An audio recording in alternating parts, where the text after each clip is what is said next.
Hello बच्चों, केम छो? जय स्वामीनारायण। पी विभागना तत्वों आज आ 7मु लेक्चर આપણું। लास्ट लेक्चरनी अंदर આપણે કાર્બનના અપરૂપો સ્ટાર્ટ કર્યા હતા, જેની અંદર હીરો અને ગ્રેફાઇટ લાસ્ટ આપણે ટોપિક જોયા હતા। હવે આપણે આગળ જોઈશું ફુલેરીન। ફુલેરીન એક સંશ્લેષિત સ્ફટિકમય અપરૂપ કાર્બનનું છે। કાર્બનનું આ સ્ફટિકમય અપરૂપ કે જે છિદ્રાળુ અને પિંજર જેવું બંધારણ ધરાવે છે। જેમ આપણું હાડ પિંજર હોય ને શરીરનું, માંસના લોચા કાઢી નાખો તો જે હાડકાનું પિંજર દેખાય એવું જ ફુલેરીનનું બંધારણ હોય છે। ફુલેરીન ઘણા બધા સ્વરૂપે હોય, પણ તેમાંથી આપણે માત્ર 60 કાર્બન પરમાણુ ધરાવતું ફુલેરીન અને 70 કાર્બન પરમાણુ ધરાવતા ફુલેરીનનો જ ઉપયોગ કરી શકીએ છીએ। ફુલેરીનની અંદર બે અગત્યના સભ્યો C60 ફુલેરીન અને C70 ફુલેરીન। આ 70 અને 60 છે શું? 70 અને 60 એ તેના બંધારણમાં રહેલા કાર્બન પરમાણુની સંખ્યા છે। તો ફુલેરીન કેવી રીતે બન્યું? તો શરૂઆતમાં શું કર્યું આ લોકોએ કે એક બંધ પાત્ર લીધું, બંધ પાત્રની અંદર ગ્રેફાઇટ મૂકી દીધો। શું મૂકી દીધું? તેમાં ગ્રેફાઇટ, અને પછી તેના ઉપર લેઝર બીમ આપાત કર્યું। લેઝર બીમ એટલે લેઝર કિરણો, અને લેઝર કિરણો આપાત કરવાથી આ ફુલેરીન હાઈ ટેમ્પરેચર લેઝરના કારણે એ ફુલેરીન સીધું બાષ્પમાં કન્વર્ટ થયું। શેમાં રૂપાંતર પામ્યું? બાષ્પમાં। અને એ બાષ્પને એકઠી કરતા તેમાંથી આપણને ફુલેરીન મળ્યું। પણ હાલમાં ઔદ્યોગિક રીતે આપણે જોઈએ તો ફુલેરીનનું ઉત્પાદન એ બંધ પાત્રની અંદર આ રીતે સૌથી પહેલા નિષ્ક્રિય વાયુ ભરવામાં આવશે, આર્ગોન અથવા તો તેની અંદર હિલિયમ વાયુ ભરીએ છીએ। એટલે બંધ પાત્રમાં સૌથી પહેલા આપણે નિષ્ક્રિય વાતાવરણ ઉત્પન્ન કરીએ છીએ, અને ત્યારબાદ એનોડ કેથોડ તરીકે ગ્રેફાઇટ લઈએ છીએ। એનોડ કેથોડ તરીકે શું લઈએ છીએ આપણે? ગ્રેફાઇટ। અને આ ગ્રેફાઇટના ઉપર વિદ્યુત પ્રવાહ પસાર કરી પછી તેની ચાપ લગાવવામાં આવે।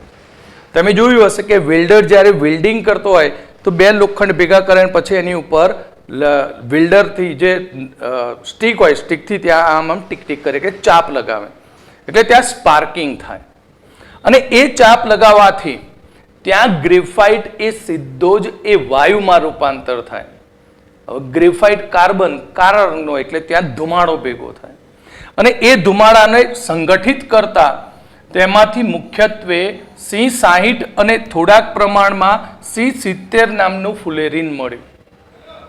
આ ઉપરાંત અલ્પ પ્રમાણમાં બેકી સંખ્યા ધરાવતા 350 કે તેથી વધુ કાર્બન પરમાણુ ધરાવતા બીજા ફુલેરીન પણ મળે છે। તો ફુલેરીન બનાવવા માટે સૌથી પહેલા લેસર કિરણની મદદથી ગ્રેફાઇટનું બાષ્પીભવન કરી અને તે બાષ્પનું સંગઠન કરવાથી ફુલેરીન મળ્યું હતું। પણ હાલમાં આધુનિક સમયમાં ફુલેરીન આપણે અહીં ગ્રેફાઇટના વિદ્યુત ધ્રુવ બનાવી નિષ્ક્રિય વાતાવરણમાં તેની વિદ્યુત ચાપ લગાવવામાં આવે છે, જેથી ગ્રેફાઇટ એ સીધો જ ધુમાડામાં કન્વર્ટ થાય, અને એ ધુમાડાનું સંઘનન કરવાથી ત્યાં આપણને C60 અને C70 થોડાક પ્રમાણમાં અને અલ્પ પ્રમાણમાં 350 કે તેથી વધુ કાર્બન ધરાવતા બીજા નાના નાના ફુલેરીન મળતા હોય છે। ફુલેરીનની અંદર આપણે વાત કરીએ તો સૌથી અગત્યનું છે આપણે C60। C60 ફુલેરીન જેનો આકાર સોકર બોલ જેવો છે, તેથી તેને બક મિનિસ્ટર કહેવામાં આવે છે। સોકર બોલ મતલબ કે તે ફૂટબોલ જેવો આકાર ધરાવતું હોય છે। ફુલેરીનની અંદર આપણે સ્ટ્રક્ચર જોઈશું તો ફુલેરીનને આપણે બકી બોલ પણ કહીએ છીએ। ફુલેરીનને આપણે બકી બોલ પણ કહીએ છીએ। ફુલેરીનના સ્ટ્રક્ચરમાં આપણે જોઈએ તો ફુલેરીનમાં બે પ્રકારની વલય રચના જોવા મળે છે। એમાં એક છે 5 કાર્બન પરમાણુ ધરાવતી વલય રચના।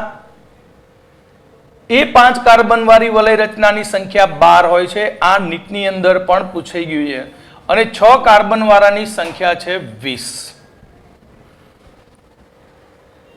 તો અહીં ફુલેરીનમાં આપણને 5 કાર્બન પરમાણુની સંખ્યા ધરાવતા આપણને 12 વલયો મળશે અને 6 કાર્બન વલય રચના ધરાવતા આપણને તેના સભ્યોની સંખ્યા 20 મળતી હોય છે, જે નીટ માટે આપણા માટે ખૂબ જ અગત્યનું છે.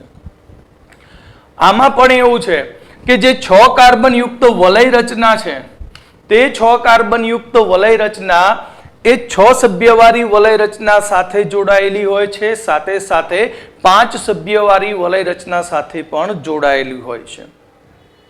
અહીં 6 કાર્બન યુક્ત વલય રચના જે છે તે અહીં એ 5 સભ્યવાળી કાર્બન રચના સાથે અને 6 સભ્યવાળી કાર્બન રચના સાથે પણ જોડાયેલી હોય છે. જ્યારે 5 સભ્યવાળી વલય રચના જે છે એ ફક્ત ને ફક્ત 6 સભ્યવાળી વલય રચના સાથે જ જોડાય છે. તો આપણે ફુલેરીનનું સ્ટ્રક્ચર જોઈએ તો એનો આ ડાયાગ્રામમાં ખબર પડે કે ફુલેરીનની અંદર આપણને એક 6 સભ્યવાળી વલય રચના જોવા મળે છે. ફુલેરીનમાં આ રીતે 6 સભ્યવાળી વલય રચના સાથે સાથે આ 5 સભ્યવાળી વલય રચના પણ આપણને જોવા મળે.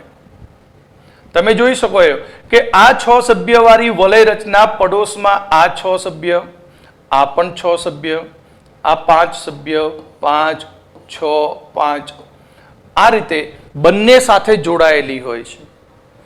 જ્યારે 5 સભ્યવાળી વલય રચના તમે જુઓ તો એ ફક્ત ને ફક્ત 6 કાર્બન પરમાણુ વાળી વલય રચના સાથે જ જોડાયેલો હોય છે. તો સી સાઇટ ફુલેરીનની અંદર બધા જ કાર્બન પરમાણુ sp2 સંકરણ ધરાવતા હોય છે. અહીં ફુલેરીનમાં બધા જ કાર્બન પરમાણુ sp2 સંકરણ ધરાવે છે. દરેક કાર્બન બીજા 3 કાર્બન પરમાણુ સાથે સિગ્મા બંધથી જોડાય છે. હવે તમે જાણો છો sp2 સંકરણ થયું એટલે કાર્બનની 2pz કક્ષક જે સંકરણની અંદર ભાગ લેતી નથી તે 2pz કક્ષક દ્વારા ત્યાં પાયબંધ બનતો હોય છે. એટલે ફુલેરીનમાં દરેક કાર્બન બીજા 3 કાર્બન સાથે સિગ્મા બંધ વડે અને બાકી રહેલો જે સંકરણમાં ભાગ નથી લેતો ઇલેક્ટ્રોન તેના દ્વારા પાયબંધ બનતો હોય છે.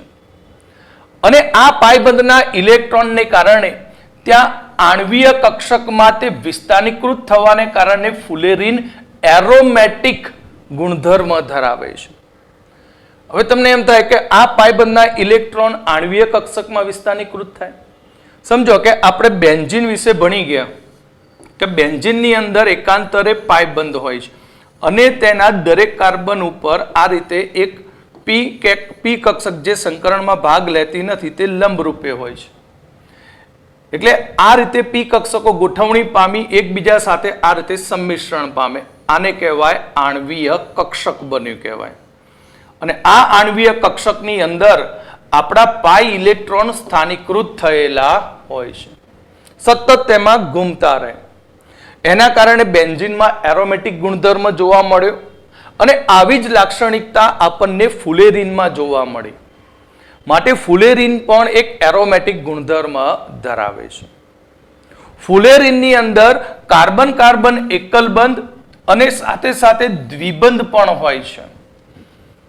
અહીં ફુલેરીનમાં પાયબંધ બને છે. એટલે પાયબંધ બને તો પાઈ કોની સાથે હોય? સિગ્માની સાથે. એટલે દ્વિબંધ પણ હોય છે અને એકલ બંધ પણ હોય છે. એમસીક્યુ માટે ખાસ યાદ રાખજો કે ફુલેરીનમાં સીસી એકલ બંધની બંધ લંબાઈ 143 પિકોમીટર અને દ્વિબંધની બંધ લંબાઈ 138.3 પિકોમીટર છે. સીસી બંધની બંધ લંબાઈ 143.5 પિકોમીટર અને દ્વિબંધની બંધ લંબાઈ 138.3 પિકોમીટર છે. અહીંયા આપણે ફુલેરીનની વાત કરીએ તો C60 અને C70 ફુલેરીન એ ટોલ્યુન જેવા કાર્બનિક દ્રાવકમાં દ્રાવ્ય થાય છે. આ પણ ખાસ અગત્યનું છે એમસીક્યુ માટે નીટમાં કે C60 અને C70 ફુલેરીન કયા કાર્બનિક દ્રાવકમાં દ્રાવ્ય છે? તો ટોલ્યુન બી છે અને જાયલીન પણ છે. બંને કાર્બનિક દ્રાવકોમાં દ્રાવ્ય થાય છે.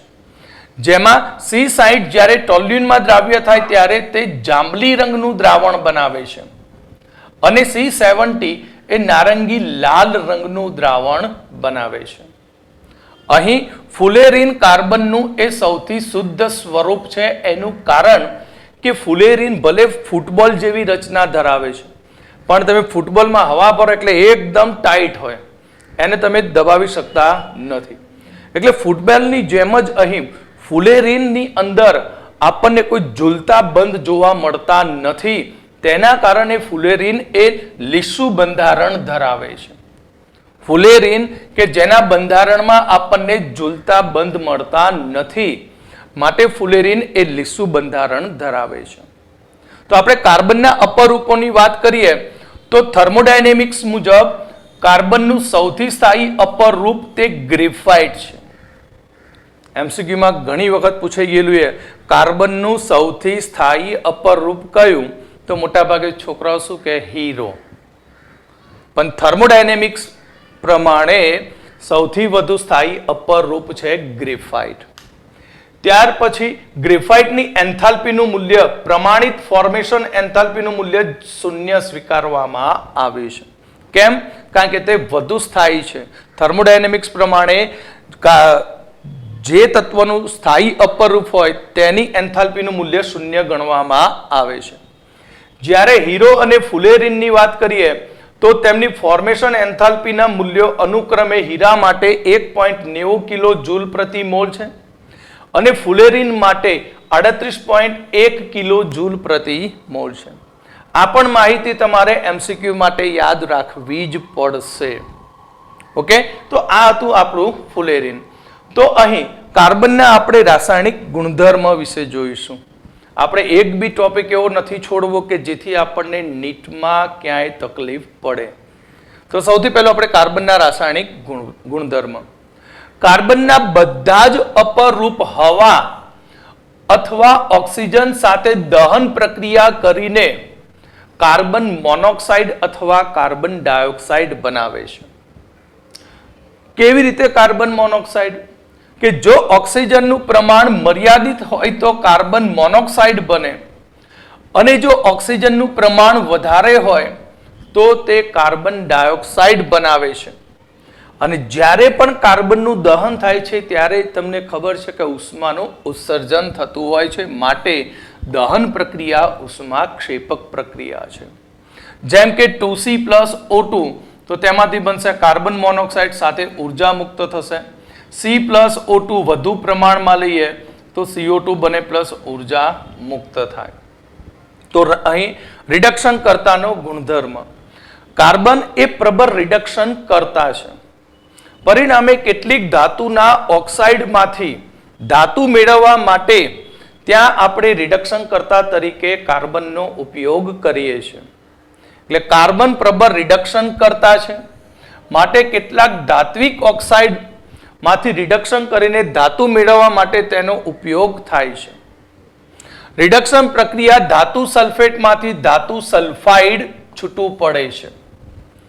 કેટલીક વખત કેટલીક ખનિજો એવી છે કે જે સલ્ફેટ સ્વરૂપે છે અને તેનું કાર્બન વડે જો રિડક્શન કરીએ તો સલ્ફેટમાંથી સલ્ફાઇડ બને.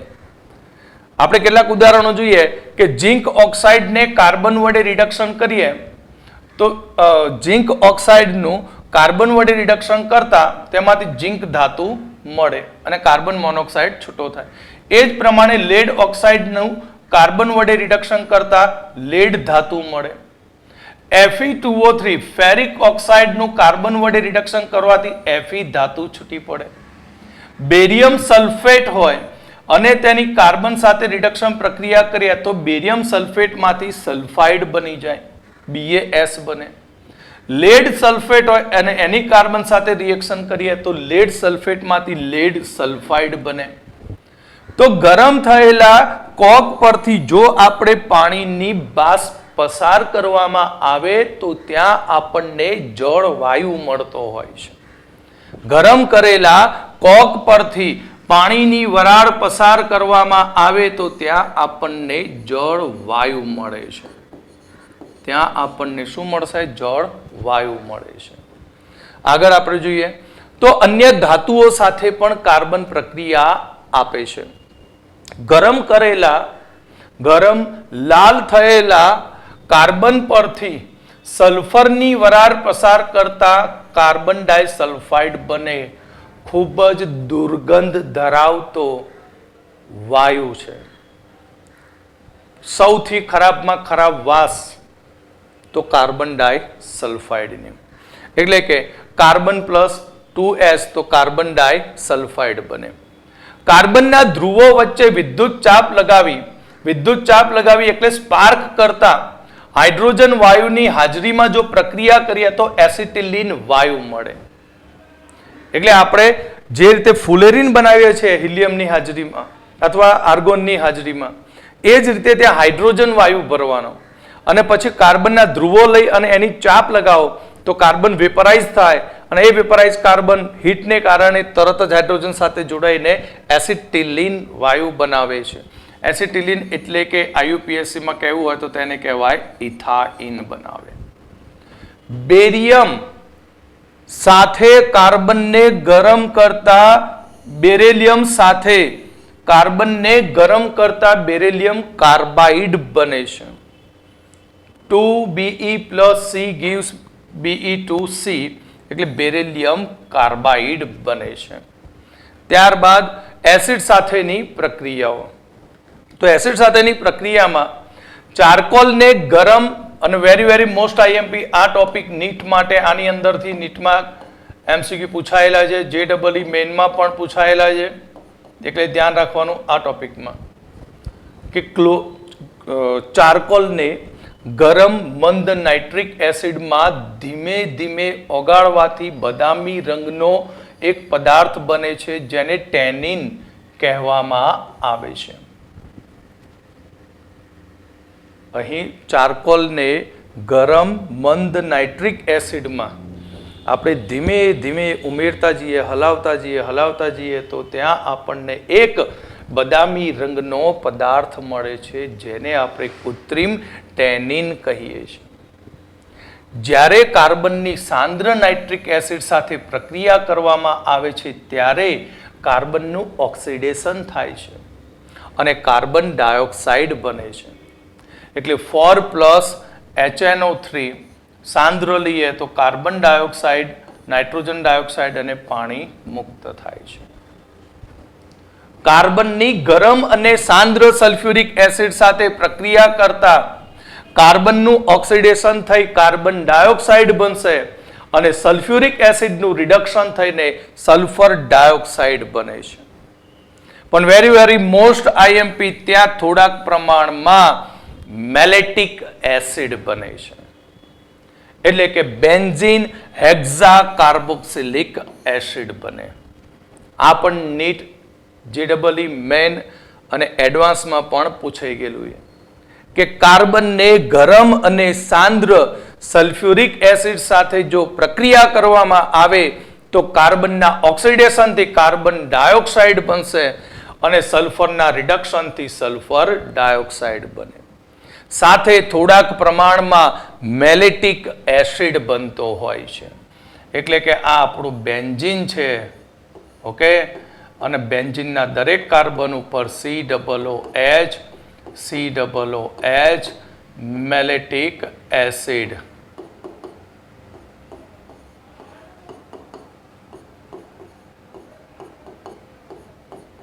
શું મળશે? Mellitic acid. Benzene hexacarboxylic acid બને.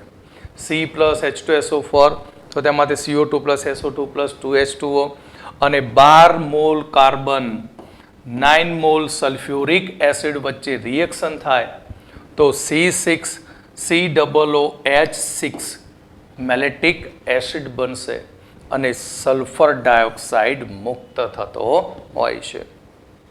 કાર્બનના કેટલાક અગત્યના સંયોજનોના ઉપયોગ એ આપણા એમસીક્યુ માટે ખાસ અગત્યના ટોપિક છે જે આપણે એનસીઈઆરટીમાં નથી પણ આપણે અહીંયા જોડે લઈએ છીએ. કાર્બનના હેલાઇડ. કાર્બનની હેલોજન સાથે પ્રક્રિયા કરવાથી તે ટેટ્રાહેલાઇડ બનાવે છે.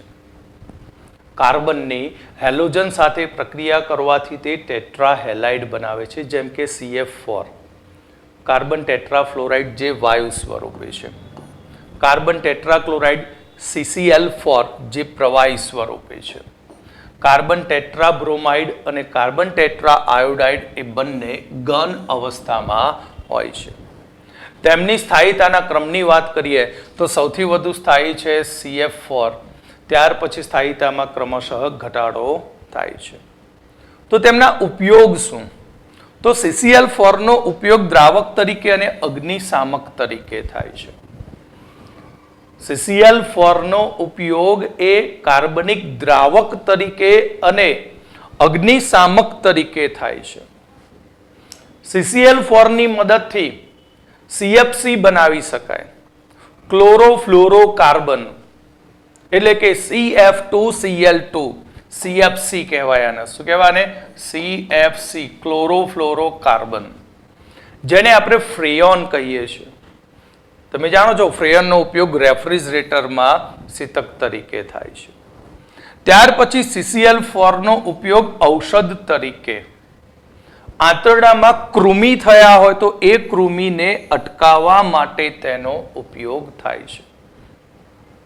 CCl4 નો બીજો ઉપયોગ ડ્રાય ક્લિનિંગમાં પણ થાય. પાણીની વગર આપણે કપડાં ધોવાના અને ઝડપથી સુકાઈ જાય કે ડ્રાય ક્લિનિંગમાં પણ તેનો ઉપયોગ કરી શકાય. CCl4 નો ઉપયોગ એ ઔષધ તરીકે આંતરડામાં જે કૃમિ પડે છે એ કૃમિને અટકાવવા માટે તેનો ઉપયોગ થાય છે. ત્યાર પછી કાર્બન ડાયસલ્ફાઇડ CS2 કેવી રીતે બને તે આપણે આગળ જોયું. લાલ ગરમ કરેલો કોક હોય તેની ઉપર સલ્ફરની વરાળ પસાર કરતા કાર્બન ડાયસલ્ફાઇડ મળે છે. એનો ઉપયોગ શું? વિસ્કોસ રેસાના ઉત્પાદનમાં થાય છે. કાર્બન ડાયસલ્ફાઇડનો ઉપયોગ વિસ્કોસ રેસાના ઉત્પાદનમાં. સડી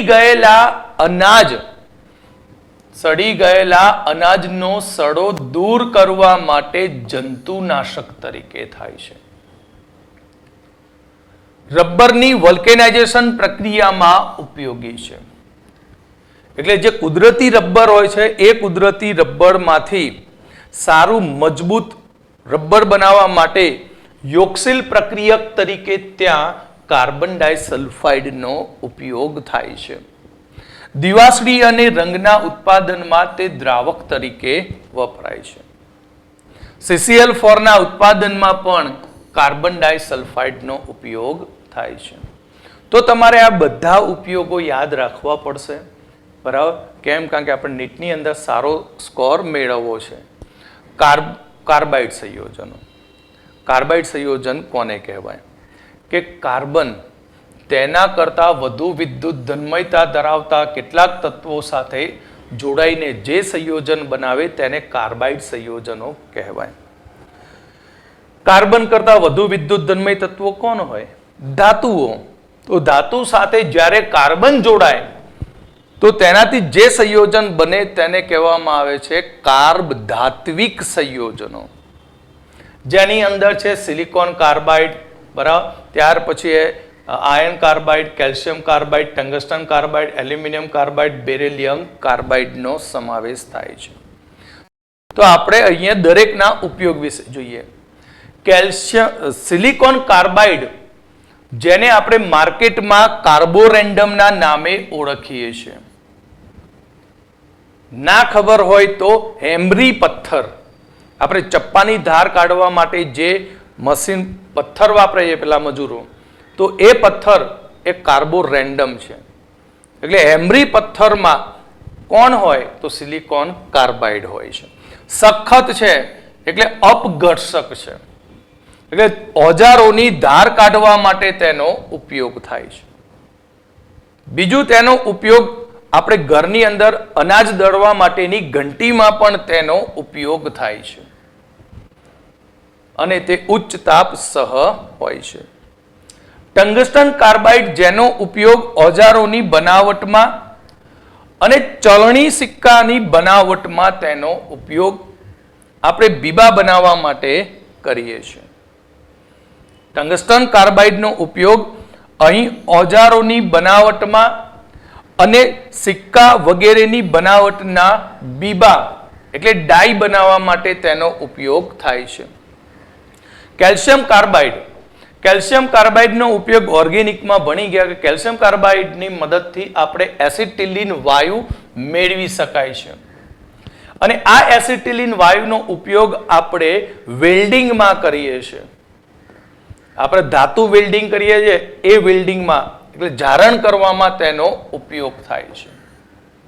અહીં આપણને જે એસિટિલિન મળશે તેની મદદથી અસંખ્ય કાર્બનિક સંયોજનો જેવા કે ઇથેનોલ એટલે ઇથાઇલ આલ્કોહોલ, સરકો, વિનેગર, એસિટિક એસિડ વગેરેનું ઉત્પાદન કરી શકીએ છીએ. બેરિલિયમ કાર્બાઇડ એક ઘણો કઠણ પદાર્થ છે, માટે તેનો ઉપયોગ રેડિયો સક્રિય વિકિરણોને અટકાવવા માટે ન્યુક્લિયર રિએક્ટરની જે કોઠી હોય છે એ કોઠીની અંદર તેનું આવરણ એટલે કે પડ ચડાવવા માટે તેનો ઉપયોગ થાય છે. હવે આપણે જોઈશું કાર્બન મોનોક્સાઇડ વિશે. અહીંયા કાર્બનના બે ઓક્સાઇડ છે, કાર્બન મોનોક્સાઇડ છે અને બીજો છે કાર્બન ડાયોક્સાઇડ. સૌથી પહેલું કાર્બન મોનોક્સાઇડ કેવી રીતે બને? એક તો જાણીએ છીએ કે ઓક્સિજન કે હવાની હાજરીમાં કાર્બનનું અપૂરતું દહન થાય તો ત્યાં આપણને સીધો જ કાર્બન મોનોક્સાઇડ મળે છે. ઓક્સિજન અથવા તો હવાના મર્યાદિત જથ્થાની હાજરીમાં કાર્બનનું સીધું જ ઓક્સિડેશન થઈને કાર્બન મોનોક્સાઇડ બને. 2C+ O2 gas gives 2CO gas. ત્યાર પછી બીજું, નાના પાયે શુદ્ધ કાર્બન મોનોક્સાઇડનું ઉત્પાદન કરવા માટે આપણે ફોર્મિક એસિડ લઈએ છીએ. નાના પાયે શુદ્ધ કાર્બન મોનોક્સાઇડનું ઉત્પાદન કરવા માટે આપણે ફોર્મિક એસિડને સાંદ્ર સલ્ફ્યુરિક એસિડ સાથે 373 કેલ્વિન તાપમાને ગરમ કરીએ છીએ. અને સલ્ફ્યુરિક એસિડ કેવી આઇટમ? ભેજ શોષક છે. એટલે ફોર્મિક એસિડ જેનું સૂત્ર એ કે અહીંયા CH2O, તો તેમાંથી અહીંયાથી પાણી શું કરશે? ખેંચી લેશે અને ત્યાં આપણને કાર્બન મોનોક્સાઇડ મળે. શું મળશે? કાર્બન મોનોક્સાઇડ મળે, O2 આવશે. ઓકે, તો અહીંયા ઔદ્યોગિક સ્તરે કાર્બન મોનોક્સાઇડનું ઉત્પાદન કેવી રીતે કરવામાં આવશે? તો આપણે જાણીએ છીએ કે ગરમ કરેલા કોક પરથી પાણીની બાષ્પ પસાર કરતા કાર્બન મોનોક્સાઇડ મળે છે. ઔદ્યોગિક રીતે કાર્બન મોનોક્સાઇડનું ઉત્પાદન કરવા માટે ગરમ કોક પરથી પાણીની બાષ્પ પસાર કરવામાં આવે છે. આ રીતે આપણને કાર્બન મોનોક્સાઇડ અને હાઇડ્રોજન વાયુનું મિશ્રણ મળે છે, જેને આપણે જળવાયુ અથવા તો સંશ્લેષિત વાયુ કહીએ છીએ. હવે જો આપણે પાણીની વરાળને બદલે જો હવાનો ઉપયોગ કરીએ તો હવાનો ઉપયોગ કરવાથી ત્યાં આપણને કાર્બન મોનોક્સાઇડ અને N2 વાયુનું મિશ્રણ મળે છે. કાર્બન મોનોક્સાઇડ અને N2 વાયુના મિશ્રણને ઉત્પાદક વાયુ કહેવામાં આવે છે. અહીં પાણીની બાષ્પને બદલે જો આપણે હવાનો ઉપયોગ કરીએ તો આપણે જાણીએ છીએ હવામાં સૌથી વધુ નાઇટ્રોજન હોય છે. માટે કાર્બન ઓક્સિજન સાથે સંયોજાઈ કાર્બન મોનોક્સાઇડ પ્લસ N2 નું મિશ્રણ બનાવશે, જેને ઉત્પાદક વાયુ કહેવામાં આવે છે. એટલે 2C+ O2 + 4N2, તો ત્યાં આપણને મળશે 2CO + 4N2 નું મિશ્રણ, જેને આપણે ઉત્પાદક વાયુ કહીએ છીએ. તો આ હતી કાર્બન મોનોક્સાઇડની બનાવટ. હવે તેના ગુણધર્મ. કાર્બન મોનોક્સાઇડ રંગવિહીન, વાસવિહીન, પાણીમાં અલ્પદ્રાવ્ય વાયુ છે. કાર્બન મોનોક્સાઇડ રંગવિહીન, વાસવિહીન અને પાણીમાં અલ્પદ્રાવ્ય વાયુ છે. બીજો ગુણધર્મ, સ્વભાવે ઝેરી હોય છે. આ પણ તમારે નીટના MCQમાં ઉપયોગી બનશે, નીટ એન્ડ JEE માં. કાર્બન મોનોક્સાઇડ સ્વભાવે ઝેરી વાયુ છે. શું કામ કરે? કે જ્યારે આપણે શ્વસન ક્રિયા કરીએ ત્યારે જો શ્વસન ક્રિયામાં કાર્બન મોનોક્સાઇડ આપણા ફેફસામાં જાય તો ફેફસાની અંદર આવતું જે લોહી હોય છે એ લોહીમાં રહેલા હિમોગ્લોબિન સાથે તે સંયોજાય છે અને હિમોગ્લોબિન સાથે એટલી મજબૂતાઈથી સંકીર્ણ બનાવે છે કે જેની સ્થાયીતા એ 300 ગણી હોય છે. એટલે આપણે જ્યારે શ્વસન કરીએ ત્યારે ઓક્સિજન જોડાવાનું જોઈએ. Fe સાથે શું જોડાય? ઓક્સિજન. અને જ્યાં શરીરના જે તે અવયવ ઉપર ઓક્સિજનની જરૂર હોય ત્યાં એફી તેમાંથી ઓક્સિજન મુક્ત કરે. કેમ કે ત્યાં નિર્બળ બંધ હોય છે, એટલે સહેલાઈથી બંધ તૂટી જાય. પણ જો કાર્બન મોનોક્સાઇડ હોય તો CO એ પ્રબળ લિગેન્ડ છે. એફી સાથે સંયોજાઈને એટલું બધું સ્થાયી સંકીર્ણ બનાવશે કે શરીરમાંથી તે એફીનું ભ્રમણ થઈને ફરી પાછો આવશે, પણ એ સંકીર્ણ તૂટશે નહીં અને નવો ઓક્સિજન ફેફસામાં જશે નહીં. એટલે છેલ્લે તો રામ નામ સત્ય થઈ જાય. એટલે અહીંયા આપણે કહીએ છીએ કે લોહીમાં O2ના વહનની ક્ષમતાને અટકાવી દે, જેથી તે જીવલેણ પુરવાર થાય છે. કાર્બન મોનોક્સાઇડનું જો વધુ દહન કરીએ તો તે ભૂરા રંગની જ્યોતથી સળગીને કાર્બન ડાયોક્સાઇડ બનાવે છે અને ઉષ્મા મુક્ત કરે છે. ચોથો ગુણધર્મ રિડક્શન કર્તાનો ગુણધર્મ ધરાવે. કાર્બનની જેમ જ અહીં કાર્બન મોનોક્સાઇડ પણ રિડક્શન કર્તાનો ગુણધર્મ ધરાવે છે. એટલે કેટલીક ધાતુના ઓક્સાઇડ હોય, જેમ કે કોઈ ધાતુનો ઓક્સાઇડ MXOY હોય અને તેની કાર્બન મોનોક્સાઇડ સાથે આપણે પ્રક્રિયા કરી દઈએ તો ત્યાં આપણને MXX ધાતુ છૂટી પડશે રિડક્શન થઈને અને ત્યાં છૂટો પડશે કાર્બન ડાયોક્સાઇડ. એટલે અનુવર્તીય ધાતુ મેળવવા માટે તેનો ઉપયોગ થાય. જેમ કે ઝિંક ઓક્સાઇડની કાર્બન મોનોક્સાઇડ સાથે પ્રક્રિયા કરતા ઝિંક ધાતુ છૂટી પડે. કોપર ઓક્સાઇડની કાર્બન મોનોક્સાઇડ સાથે પ્રક્રિયા કરીએ તો રિડક્શન થઈને કોપર ધાતુ છૂટી પડે. Fe2O3ની કાર્બન મોનોક્સાઇડ વડે રિડક્શન પ્રક્રિયા કરતા Fe ધાતુ છૂટી પડે છે. પાંચમો ગુણધર્મ ધાતુ કાર્બોનિલ બનાવવામાં કાર્બન મોનોક્સાઇડનો ઉપયોગ થાય. ધાતુ કાર્બોનિલ બનાવવાનો ગુણધર્મ પણ કાર્બન મોનોક્સાઇડ ધરાવે. કેમ? કારણ કે કાર્બન મોનોક્સાઇડ એ પ્રબળ લિગેન્ડ છે. પરિણામે તે સંક્રાંતિ ધાતુઓ જેવી કે આયર્ન, નિકલ અને કોબાલ્ટ, આયર્ન, નિકલ અને કોબાલ્ટ જેવી સંક્રાંતિ ધાતુ સાથે જોડાઈને ત્યાં ધાતુ કાર્બોનિલ સંકીર્ણ સંયોજન બનાવે છે.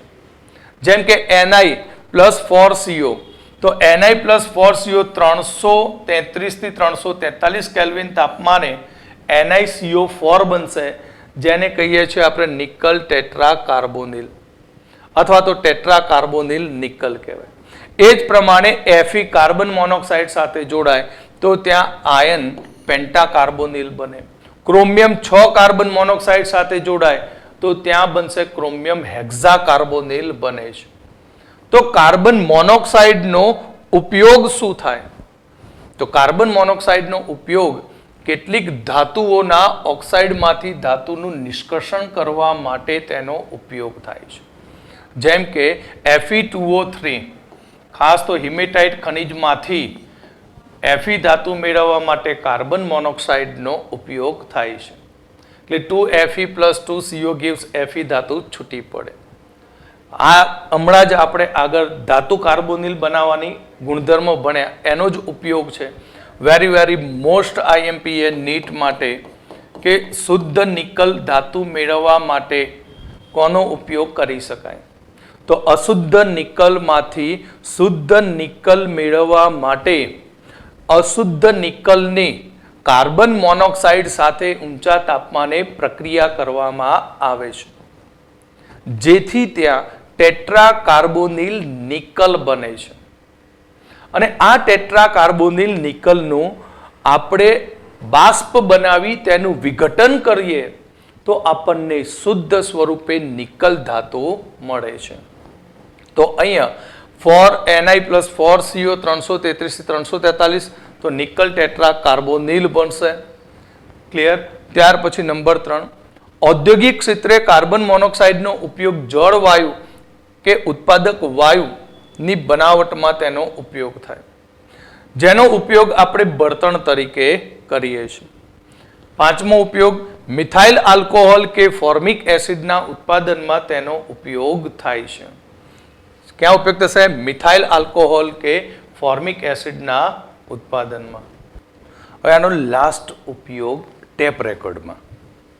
ટેપ રેકોર્ડમાં વપરાતી મેગ્નેટિક ટેપ જે આયન કાર્બોનિલ બનાવવામાં ઉપયોગી બને છે. હવે તો ક્યાં મેગ્નેટિક ટેપની જરૂર, મોબાઈલ આવી ગયા, આખું ટેપ જ છે, ગમે તેમ બજાવ્યા કરો ને આપણે એ બજાવ્યા કરો. હવે આપણે આગળ કાર્બન ડાયોક્સાઇડ વિશે જોઈશું. તો કાર્બન ડાયોક્સાઇડ CO2 ની બનાવટ તો આપણે આગળ કહ્યું તે જ પ્રમાણે હવા અથવા તો ઓક્સિજન આપણે જો પૂરતા પ્રમાણમાં લઈ કાર્બનનું દહન કરીએ તો આપણને કાર્બન ડાયોક્સાઇડ મળે. એ જ પ્રમાણે હાઇડ્રોકાર્બન સંયોજનોનું દહન કરવાથી પણ આપણને કાર્બન ડાયોક્સાઇડ મળે છે. અને કાર્બન મોનોક્સાઇડનું દહન કરવાથી પણ કાર્બન ડાયોક્સાઇડ મળે છે. તો પહેલી રીતમાં કાર્બન અથવા તો મિથેન જેવા હાઇડ્રોકાર્બન કે કાર્બન મોનોક્સાઇડનું વધુ પ્રમાણમાં ઓક્સિજન કે હવાની હાજરીમાં દહન કરવાથી કાર્બન ડાયોક્સાઇડ બને છે. C+O2 gives CO2, CH4 plus 2O2, CO2 plus 2H2O અને CO plus 1/2 O2 અથવા તો C2CO plus O2 gives CO2 બને છે. પ્રયોગશાળાની અંદર કાર્બન ડાયોક્સાઇડ કેવી રીતે મળે? તો આપણે કોઈ કાર્બોનેટ સંયોજન લઈએ, ચાહે સોડિયમ કાર્બોનેટ હોય કે કેલ્શિયમ કાર્બોનેટ હોય. યાદ રાખજો, જરૂરી નથી કેલ્શિયમ કાર્બોનેટ જ લેવો. કેલ્શિયમ કાર્બોનેટ હોય અથવા સોડિયમ કાર્બોનેટ હોય અને તેની HCl કે સલ્ફ્યુરિક એસિડ સાથે પ્રક્રિયા કરવાથી કાર્બન ડાયોક્સાઇડ વાયુ મુક્ત થાય છે. બરાબર. પ્રયોગશાળાની અંદર કેલ્શિયમ કાર્બોનેટ કે સોડિયમ કાર્બોનેટની આપણે મંદ HCl કે મંદ સલ્ફ્યુરિક એસિડ પણ કહું છું, પ્રક્રિયા કરવાથી કાર્બન ડાયોક્સાઇડ મળે છે. એટલે કે CaCO3 plus 2HCl તો ત્યાં મળશે CaCl2 plus H2O plus CO2 વાયુ મુક્ત થશે. ત્યાર પછી ત્રીજી રીત, ઔદ્યોગિક રીતે કાર્બન ડાયોક્સાઇડ બનાવવા માટે લાઇમના ઉત્પાદનમાં અને ઇથાઇલ આલ્કોહોલના ઉત્પાદન દ્વારા તેને આડ પેદાશ સ્વરૂપે મેળવી શકાય છે. ચૂનાના પથ્થરો હોય એને આપણે ગરમ કરીએ તો તેમાંથી કેલ્શિયમ કાર્બોનેટને ઊંચા તાપમાને ગરમ કરતા તેમાંથી calcium oxide plus carbon dioxide વાયુ મળે છે. જ્યારે આપણે ઇથાઇલ આલ્કોહોલનું ઉત્પાદન કરતા હોય ત્યારે ગ્લુકોઝનું જાયમેજ ઉત્સેચક વડે આથવણ કરવાથી આપણને ઇથેનોલની સાથે સાથે કાર્બન ડાયોક્સાઇડ મળે છે. MCQ માટે ખાસ યાદ રાખજો, MCQ અહીંયાથી મળશે સરસ મજાનો. ઓકે, કયા ઉત્સેચકનો ઉપયોગ થાય? જાયમેજ ઉત્સેચકનો. હવે આપણે ગુણધર્મ વિશે વાત કરીએ. કાર્બન ડાયોક્સાઇડ રંગવિહીન, વાસવિહીન અને હવા કરતા 1.5 ગણો ભારે વાયુ છે. હવા કરતા 1.5 ગણો કેવો કયો છે? ભારે વાયુ. માટે જ આપણે કાર્બન ડાયોક્સાઇડ એ દહનશીલ નથી, એટલે એનો ઉપયોગ ક્યાં કરીએ છીએ? અગ્નિશામક તરીકે. કારણ કે હવાના ઉપરના ભાગમાં પ્રસરી શકે નહીં, ડેન્સિટી વધુ છે, માટે તે ક્યાં રહે? જમીન ઉપર નીચેની તરફ રહે. અહીંયા તે ઝેરી નથી, પરંતુ માનવ જીવન અને પ્રાણી માટે તે ઉપયોગી પણ નથી. ઓનલી કાર્બન ડાયોક્સાઇડના વાતાવરણમાં પડ્યા રહીએ તો ત્યાં મૃત્યુ પણ થઈ શકે છે. કેમ? કારણ કે ઓક્સિજન ન હોય, પ્રાણવાયુ ન હોય તો પ્રાણ ખોવાઈ જ જાય. બરાબર? પંખીડું ઉડી પણ જાય. ખાસ અગત્યનો ઉપયોગ છે, આ પણ નીટમાં પૂછાઈ ગયેલું છે કે ઓરડાના તાપમાને 50 થી 60 વાતાવરણ દબાણે જો આપણે કાર્બન ડાયોક્સાઇડ વાયુનું પ્રસરણ કરીએ, કયા સ્વરૂપે? તો આ તાપમાને અહીંયા કયું થશે? પ્રવાહીકરણ થશે. ઓરડાના તાપમાને 50 થી 60 વાતાવરણ દબાણે કાર્બન ડાયોક્સાઇડ વાયુ છે એ પ્રવાહીકરણ પામે અને એ પ્રવાહી કાર્બન ડાયોક્સાઇડનું આપણે ઝડપથી પ્રસરણ કરીએ તો ત્યાં આપણને ઘન સૂકો કાર્બન ડાયોક્સાઇડ મળે છે. આ ઘન સૂકો કાર્બન ડાયોક્સાઇડ બન્યો તેને આપણે સૂકો બરફ કહીએ છીએ. અને આ સૂકો બરફ જેનો ઉપયોગ આઈસ્ક્રીમ અને બરફ આચ્છાદિત ખાદ્ય પદાર્થ માટે તે ફૂડ કુલન્ટ તરીકે એટલે કે પ્રશીતક તરીકે તેનો ઉપયોગ થાય છે. ત્યારબાદ આગળ નંબર 4, કાર્બન ડાયોક્સાઇડ વાયુ દહન પોષક અથવા દહનશીલ નથી. પણ સરસ મજાની વાત છે કે કેટલીક સક્રિય ધાતુ જેમ કે સોડિયમ, પોટેશિયમ, મેગ્નેશિયમનું કાર્બન ડાયોક્સાઇડની હાજરીમાં દહન કન્ટિન્યુ રહેતું હોય છે. સક્રિય ધાતુ જેવી કે સોડિયમ, પોટેશિયમ અને મેગ્નેશિયમનું કાર્બન મોનોક્સાઇડની હાજરીમાં તેનું સતત દહન ચાલુ રહેતું હોય છે અને ત્યાં કાર્બન મુક્ત થાય. 2Mg plus CO2 gives 2MgO plus CO2 છૂટો પડે. કાર્બન ડાયોક્સાઇડ વાયુ એ ભૂરા લિટમસ પત્રને લાલ બનાવે છે, એટલે કે કાર્બન ડાયોક્સાઇડ એ એસિડિક ઓક્સાઇડ છે. પાણીમાં તેની દ્રાવ્યતા ઓછી છે. કાર્બન ડાયોક્સાઇડ પાણીમાં નાખીએ તો તેની દ્રાવ્યતા ઓછી. આપણે સોડા વોટર બનાવીએ છીએ, યાદ હોય તો. સોડા વોટરમાં શું હોય કે પાણીની અંદર કાર્બન ડાયોક્સાઇડ પ્રેશરથી પસાર કરો એટલે કાર્બન ડાયોક્સાઇડ પાણીમાં ડિઝોલ્વ થાય. પણ સામાન્ય કન્ડિશનમાં એને પસાર કરો તો આપણને સોડા વોટર મળે નહીં, કારણ કે તેની દ્રવ્યતા ઓછી છે.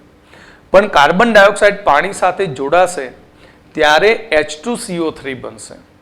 શું બનશે?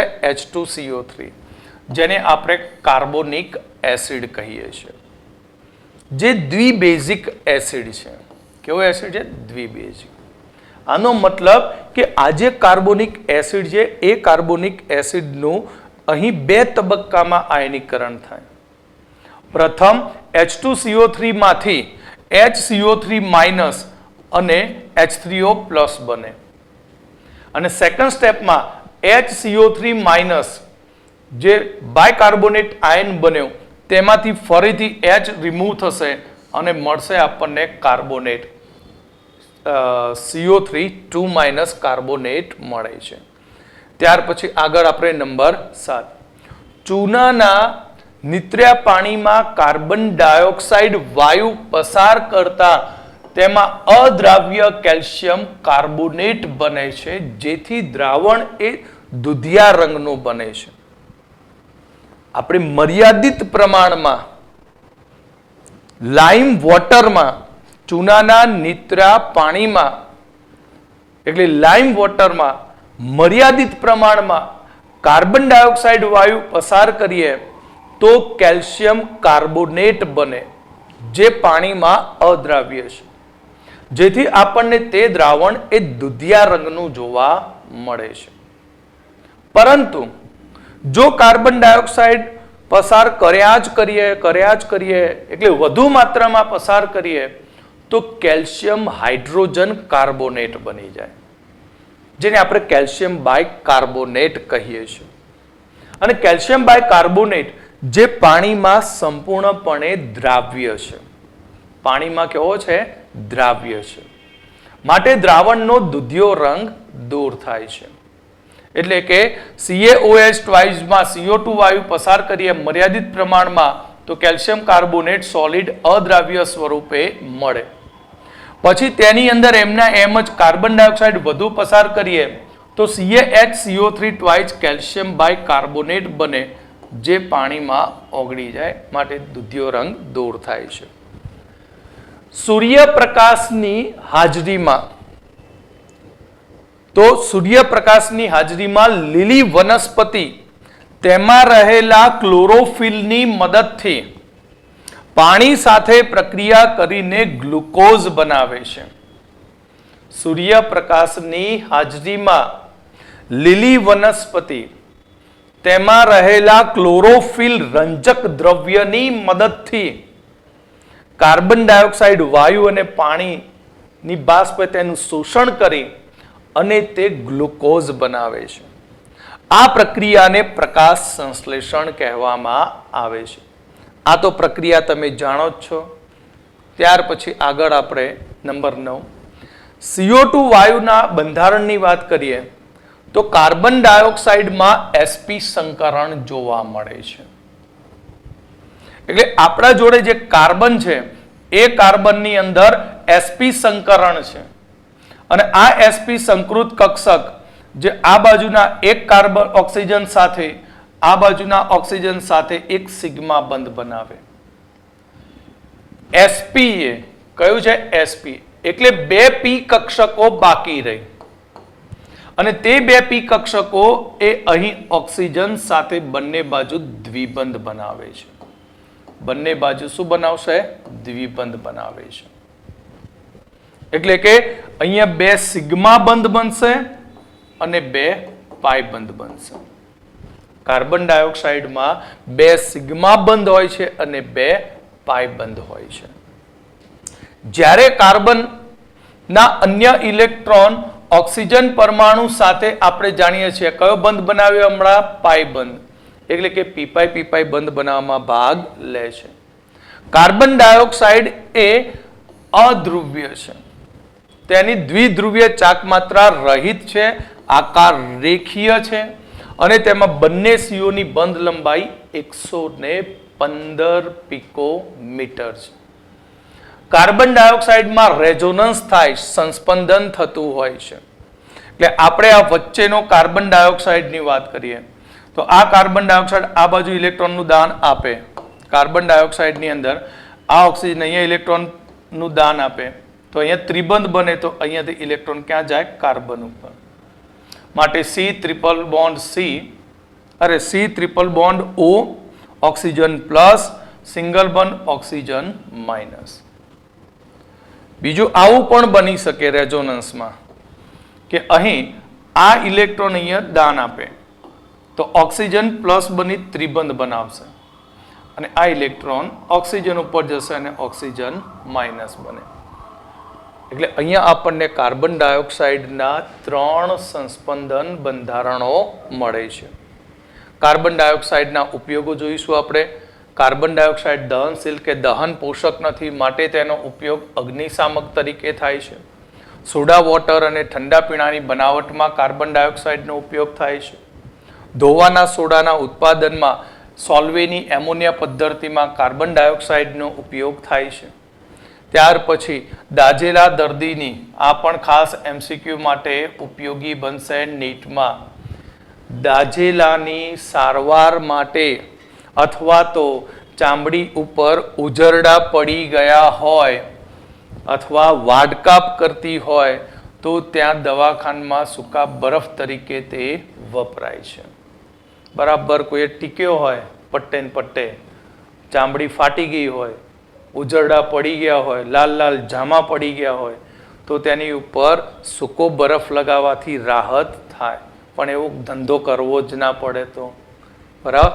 તો કાર્બન મોનોક્સાઇડની આપણને જો અસર થઈ હોય તો એ કાર્બન મોનોક્સાઇડની અસર રિમૂવ કરવા માટે કૃત્રિમ શ્વાસોશ્વાસની પ્રક્રિયામાં કાર્બેઝોન તરીકે ઉપયોગી છે. આ પણ નીટની અંદર પૂછાઈ ગયેલું હશે બરાબર. JEE ગુજકેટમાં પણ પૂછાઈ ગયેલું છે બરાબર. ગુજકેટમાં પણ પૂછાઈ ગયેલું છે કે કાર્બન મોનોક્સાઇડની ઝેરી અસરના નિવારક તરીકે કોનો ઉપયોગ થાય? કાર્બેઝોન. કાર્બેઝોનનું મિશ્રણ શું? તો 95% ઓક્સિજન અને 5% કાર્બન ડાયોક્સાઇડ છે.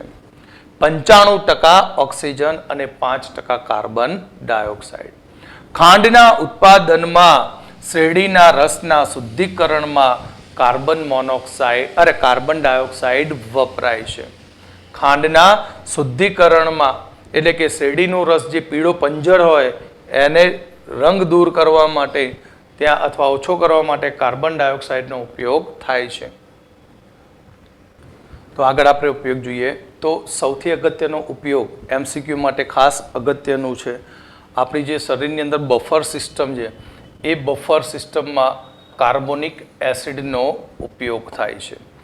બફર સિસ્ટમમાં શું હોય? Carbonic acid. બફર પ્રણાલી, સિસ્ટમ મતલબ પ્રણાલી. આપણા લોહીની pH જે 7.26 થી 7.42 ની વચ્ચે મેન્ટેન થવી જોઈએ. લોહીની અંદર pH 7.26 થી 7.42 ની વચ્ચે મેન્ટેન થવી જોઈએ. તો તે મેન્ટેન આપણા શરીરની અંદર કાર્બોનિક એસિડ મારફતે થાય છે. તો લોહીની પીએચ મેન્ટેન કરતી બફર પ્રણાલી કઈ? કાર્બોનિક એસિડ અને બાયકાર્બોનેટ. કાર્બોનિક એસિડ અને શું એ? બાયકાર્બોનેટ. લાસ્ટ ઉપયોગ, યુરિયા ખાતરના ઉત્પાદનમાં પણ કાર્બન ડાયોક્સાઇડનો ઉપયોગ થાય છે. તો અહીંયા આપણે કાર્બન ટોપિક બધા જ કમ્પ્લીટ કર્યા, બરાબર. કાર્બન કેમ તેના સમૂહથી અલગ પડે છે તે પણ આપણે જોઈ લીધું. કાર્બનના અગત્યના સંયોજનો જોયા, કાર્બનની રાસાયણિક પ્રક્રિયા જોઈ, કાર્બનના અપરૂપો જોયા, કાર્બનના ઓક્સાઇડ પણ જોયા. હવે આપણે જોઈશું સેકન્ડ લેક્ચરની અંદર સિલિકોન વિશે. ઓકે.